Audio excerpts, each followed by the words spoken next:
The sign of a good leader is that a leader can hold complex, challenging emotions. They can navigate the hard stuff.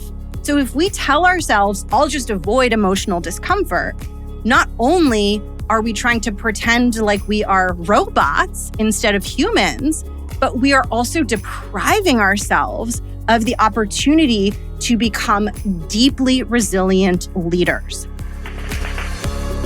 Welcome to The Art of Speaking Up, a podcast that helps professional women access the limitless potential that lies within them.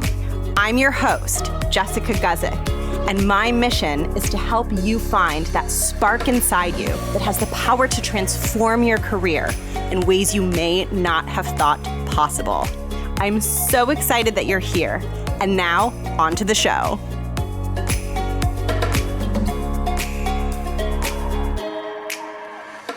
Let me know if this situation feels familiar to you. You are sitting in a meeting, there are higher up leaders in the room, and the conversation starts moving quickly. People are using terms that you're not familiar with. They're talking about projects that you don't know super deeply, and they're discussing business strategy that is outside of your area of expertise. As the conversation goes on, you start to feel nervous. Your heart starts racing, maybe your face feels warm, and you find yourself shrinking back because you feel intimidated by what's happening in the conversation. And then you find yourself thinking, everyone else seems to understand this. How come I don't understand this? What is wrong with me? And then you leave the meeting feeling exhausted, not from the actual work of the meeting, but from the emotional experience of shame and self-doubt that came up for you in the room. If this experience feels familiar to you, today's episode is for you. I'm going to be explaining why we get stuck in this pattern, and I'm going to teach you two very powerful ways to help pull yourself out of it. I understand this experience because this was such a big part of my journey in my corporate career. Before I became a coach, before I was a full-time podcaster, I had a 9-to-5 career. My very first job ever was at a management consulting firm called McKinsey, and I would get so emotionally overwhelmed in meetings because people were talking about things that didn't make sense to me. And I would start to get lost in my head and in all of the overwhelm that was happening in my head. And I missed really key opportunities to join the conversation and help people see that I was capable of shaping direction and being a leader in that room. Now, when I was struggling with this, it was so painful for me that I fell into a pattern that I see a lot of people falling into and that can keep us stuck for longer than we want to be. And the pattern is this. We have this stressful experience in these meetings, and then we leave the meeting thinking, that felt horrible. I feel horrible about myself. This can never happen again. I never want to repeat this experience. I just want to feel confident and normal like everyone else, and I'm going to figure out a way to make that happen. Now, usually what we do to make it happen is we tell ourselves, I'm going to prepare, I'm going to review the slide presentation, I'm going to read up on the topic, and I'm going to get into that room and I'm going to know what people are talking about. And I'm going to feel confident and I'm going to join in the conversation. And we fall into patterns of chronic over-preparation because we're thinking, this will help me get around that overwhelming experience. However, preparing isn't how we build the confidence to speak up in those rooms. You can't prepare your way to confidence. Because number one, no matter how much you prepare, there will always be questions that you don't fully understand, topics that aren't completely familiar to you, You can't prepare so deeply that you will be able to cover anything that possibly comes up. And if you try to do that, you'll be burning many hours of your day and you're going to end up exhausting yourself. But the other reason that preparation isn't the solution to that experience is because part of leadership is being able to be in rooms unprepared and still speak up and still be a part of the conversation. This is super, super important. When someone gets promoted into a high-level leadership role at a company, part of the reason that the company is comfortable promoting that person into that role is because that person has proved to the company that you can throw them into tricky or unfamiliar situations and they will figure it out. They have proved to their company that they don't need to be 100% prepared to walk into the room and have impact. When someone has the ability to have impact and shape the conversation, even when they're not fully prepared, even when they're not an expert on that topic, that person becomes insanely valuable within an organization because they can get so much done and be so agile. And they're the person that you can put on your most difficult, complex, stickiest projects. And the more you grow as a leader and the higher leadership title you get, the more this is expected of you.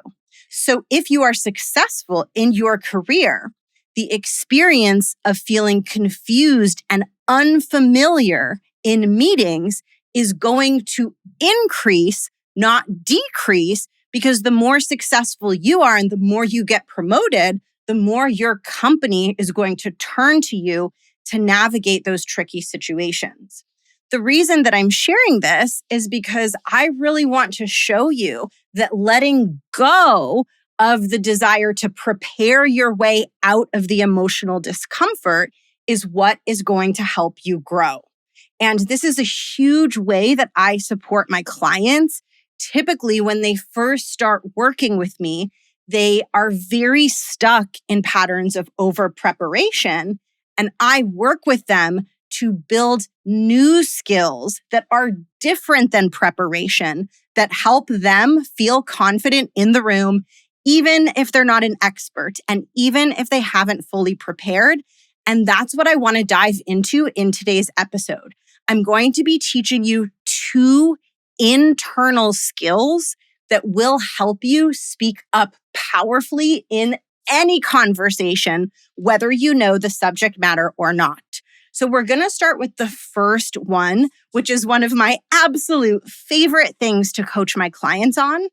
And it is the skill of being able to coexist with emotional discomfort without spiraling into emotional overwhelm. So there's a lot to unpack here. So I'm going to explain to you what it looks like when you don't have this skill fully developed. And then I'll explain to you what it looks like to exercise this capability. So when you don't have this ability, typically what happens is as soon as you start to feel emotional discomfort, that emotional discomfort spirals into emotional overwhelm. There's a difference between emotional discomfort versus emotional overwhelm. Emotional discomfort doesn't feel good, but it's something we can handle. It's something we can move through. Emotional overwhelm is when the discomfort reaches a point where it overwhelms us. It overtakes us. It interferes with our ability to stay present and make active choices about how we want to behave in that moment. And this is something that would happen to me so often when I was in the beginning of my career and I was really struggling with confidence. My emotional discomfort would escalate into emotional overwhelm so quickly. I would literally feel like the nervousness and insecurity and emotional discomfort was like swallowing me up from my feet all the way up to my head, like consuming me. I'm imagining myself literally being swallowed by something. And this experience was so intense, an entire meeting could go by and I would barely have awareness that I had spent the entire 30 minutes or 60 minutes in my head just spinning in this emotional experience. And this can happen when something's very overwhelming, it's very intense. We get completely stuck in our own heads and the meeting is over before we've had any sort of opportunity to speak up and join the conversation. Now, when I am typically working with my clients to help them get better at not allowing emotional discomfort to escalate into emotional overwhelm, one of the first things I see people do, which I also did, so this is totally normal, but what I see people do is they say, okay, cool. If part of the problem is that I'm experiencing emotional discomfort and then it's escalating into overwhelm, then the solution is I need to stop experiencing emotional discomfort. I need to not feel that initial emotional discomfort so that there's nothing to spiral. The problem is emotional discomfort is not always within our control.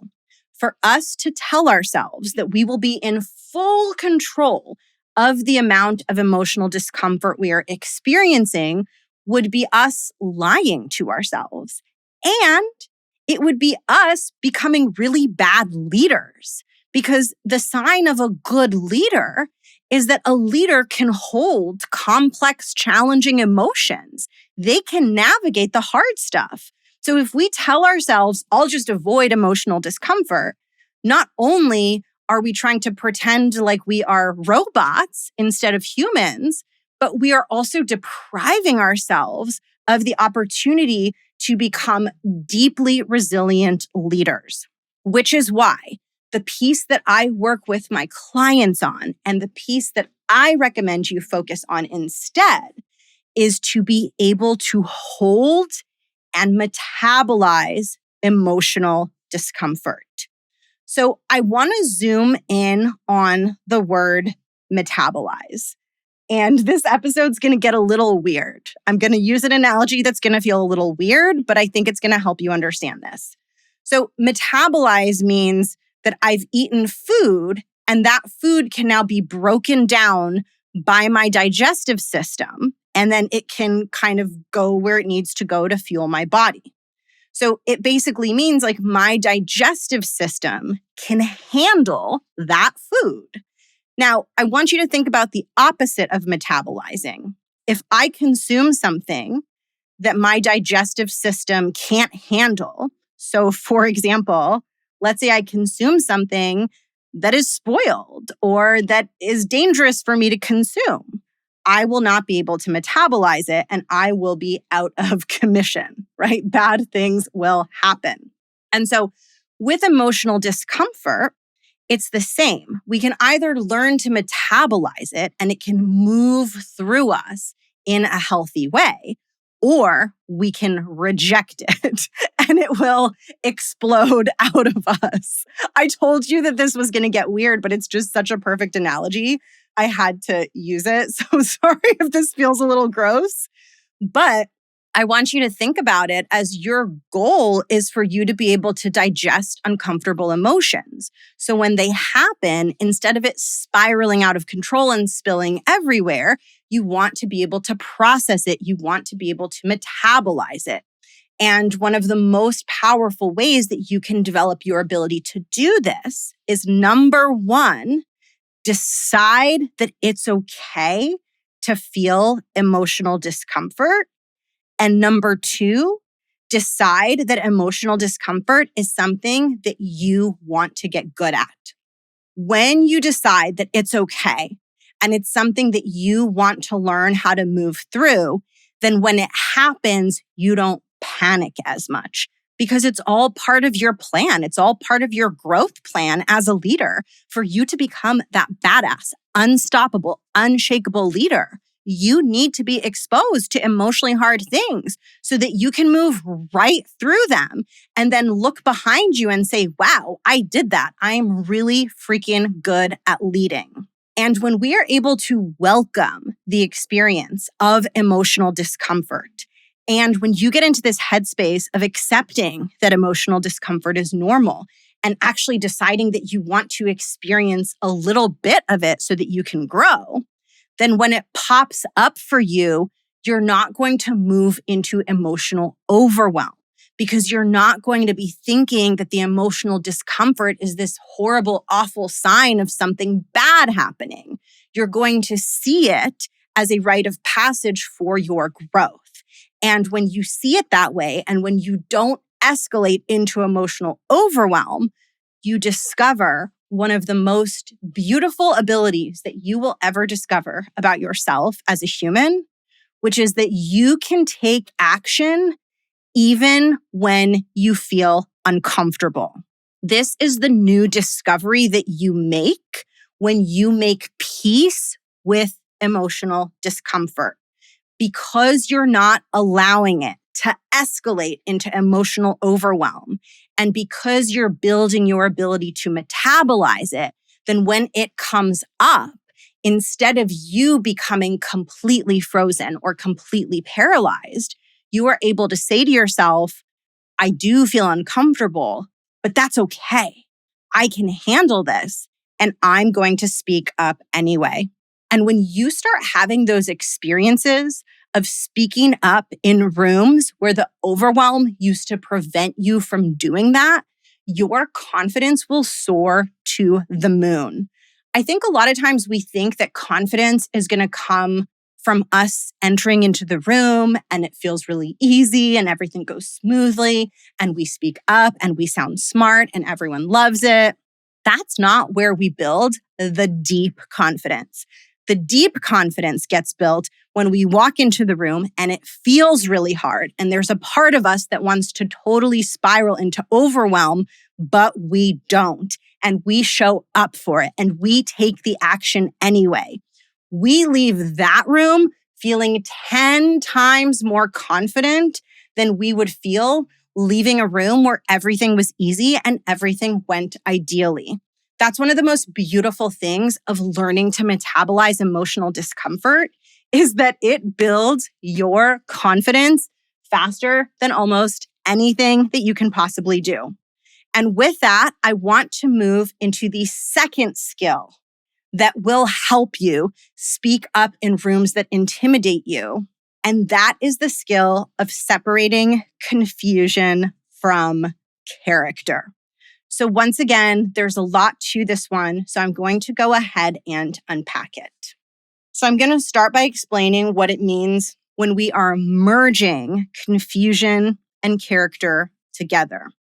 Here's what this looks like when you are experiencing it. You're in a meeting, people are talking, you feel confused. As soon as you feel confused, your mind launches into negative character judgments. So you might have thoughts like, I'm not smart. Something is wrong with me.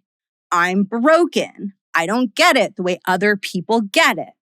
Now, when you have those thoughts, they feel so real in the moment. And I remember having those thoughts. I remember how true it felt that I was dumber than everyone else, that I just didn't get it in a way that everyone else just got it. What I didn't realize is that I was merging confusion and character. I was thinking that because I felt confused, it meant something negative about my character. And this is a really common pattern that I see with my clients as well. You start to get confused, and this causes you to think that you are a bad person. And this might lead you to feel ashamed of yourself. It might lead you to feel like something is wrong with you that you have to hide from other people. It can really amplify your feelings of imposter syndrome. And worst of all, when you start to feel ashamed because you are confused, it becomes so hard to speak up because shame causes us to shut down internally. So the moment that your confusion becomes a character judgment about yourself that causes you to feel ashamed, your mind will shut down and it will be nearly impossible for you to enter into the conversation.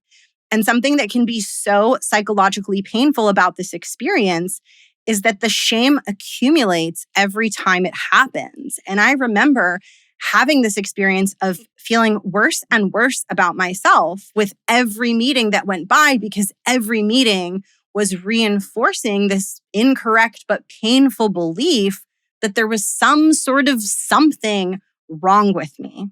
And I would really amplify that feeling by comparing myself to everyone else and thinking, well, everyone else seems fine. Everyone else is participating. So of course, something must be wrong with me. Now, if you relate to this, one of the most important pivots that you can make for your career and for growing your self-confidence is to separate confusion from character. Being confused is not a sign of bad character. It is not a sign that something is wrong with you. And what I'm about to say might break your brain, but it's true. So I have to say it. Not only is confusion not a sign that something is wrong with you, confusion is a sign that something is right with you. If you are thinking that that doesn't make sense, please stay with me because this is so important. Confusion is something that organizations funnel to their most capable leaders. So earlier in this episode, I talked about how companies need leaders who can go into meetings unprepared and confused and still find a way to speak up and add value. They need leaders who can go in the room, feel confused, and work through the confusion. A leader who has the ability to do that is highly valuable to a company because you can put them anywhere and they're going to figure out how to solve it. So if you are regularly in situations where you feel confused, it means that the duties of your job have elevated to a place where your company wants you doing higher level problem solving because they believe that you are capable of doing that. Typically, roles that make you feel confused are roles that come with a certain amount of leadership, right? Like if you were never confused in your job and you knew how to do everything always and you understood the topic always, it would probably be because you are an intern who is doing the same thing every single day and who is never being invited to meetings with high-level leaders. So the goal isn't for you to never feel confused. The goal is for you to feel confused often because that means you're being seen as a highly capable leader. So now the work for you is to internalize that and to pivot from this confusion means something is wrong with me to this confusion is a rite of passage that every leader has to work through. And the high up leaders at your company who appear confident from the outside, it's not that they're never confused. It's not that the meeting always makes sense to them. It's that they have honed their skill of moving through confusion and they have gotten so good at it that we don't sense their confusion because they're just not freaked out about it. They ask the questions they need to ask. They ask those questions calmly and they get into the conversation and they help lead everyone in the room. And you are absolutely capable of doing this as well. And it all starts with learning to separate confusion from character. One of the biggest things that finally helped me start growing and building my confidence is I realized with the help of mentors and my support system, I realized that I was using these situations to belittle and shame myself. And I flipped it around and I told myself that I was going to be the person who could handle being confused and handle feeling incompetent better than anyone else could. I almost made it like this source of pride that I was going to become someone who was so confident that you could put me in any sort of situation that was totally outside my comfort zone and I wouldn't crumble at all. I would just be totally cool with feeling like I didn't understand it. And it's so funny because as I developed that capability for myself, I started challenging myself in all different areas of my life and putting myself in situations where I felt confused, I felt incompetent, I felt like I didn't get it. So I could keep strengthening that muscle of being like, yep, that's not really going to make me feel bad about myself. Like, I'm totally cool. I can totally handle it. And I took improv classes because I wanted to force myself to get up on stage in front of people and not know what I was doing and look a little silly. I even took magic classes. Oh my gosh. I took magic classes where you have to get up in front of the class and not only do a magic trick, which is so hard for me because I don't have good hand agility. I'm just like terrible at it. But you have to do a magic trick while entertaining everyone and telling a story. And that was so hard for me. Like, I would mess it up and my magic tricks didn't look that good. It was very obvious where I was hiding the handkerchief or how I was secretly manipulating the deck of cards. But the point of that wasn't for me to show everyone how good I was at this new hard thing. The point was for me to show myself how good I was at staying strong when I wasn't adept at the new hard thing. And this is actually one of the reasons why when I work with my clients, I offer them the opportunity to do speaking exercises that put them outside of their comfort zone. I give them a prompt and they have to speak about it on the spot. Now, I never force anyone to do this. So it's an exercise that we do, and whoever wants to do the exercise can raise their hand and give it a try. But the reason that I do this is because it mimicked the experiences that I had in improv class and in magic class, where I had to just do a thing and practice feeling good about myself, even though I wasn't doing it perfectly. And I believe there is nothing more empowering that you can do for yourself than to build that internal muscle. Because when you have it, you're not so afraid of not having the answer. You're not so afraid of not being an expert because you know deep down inside, you can handle anything. You know a stakeholder can ask you a hard question. A random, obscure topic could come up in the meeting. None of it is going to knock you down. You will work through the confusion. You will metabolize the uncomfortable emotions and you will show up for it and be a leader in that room and leave the meeting feeling super proud of how you navigated that difficult challenge that got thrown at you. If you want to work with me to learn how to metabolize emotional discomfort and to learn how to feel strong and confident rather than ashamed when you are confused or outside your comfort zone, this is the inner work that I guide you through inside my signature program, the Art of Speaking Up Academy. This is a program where I help you develop a powerful and confident voice as a leader. And one of the biggest things that we work on is helping you become emotionally strong. When you are emotionally strong, you can walk into any meeting or any conversation knowing that you will be able to handle it. And when you have that confidence, the meetings and the conversations that used to stress you out become enjoyable for you because they are now a place where you get to flex your leadership muscles and flex your confidence and show people just how much you can handle and navigate in the room. If you are ready to do that inner work to build confidence and be able to speak up, even in these intimidating situations, I want to invite you to come join me in the next cohort of the Art of Speaking Up Academy. To come join me in this program, click the link in the show notes or go to jessguzikcoaching.com/academy and add yourself to the waitlist. Once you join the waitlist, you will receive a private invitation to enroll early. This will allow you to secure your spot in advance. And when you enroll early, you get exclusive early enrollment bonuses. The current bonus that I am offering is a private one-on-one session with me.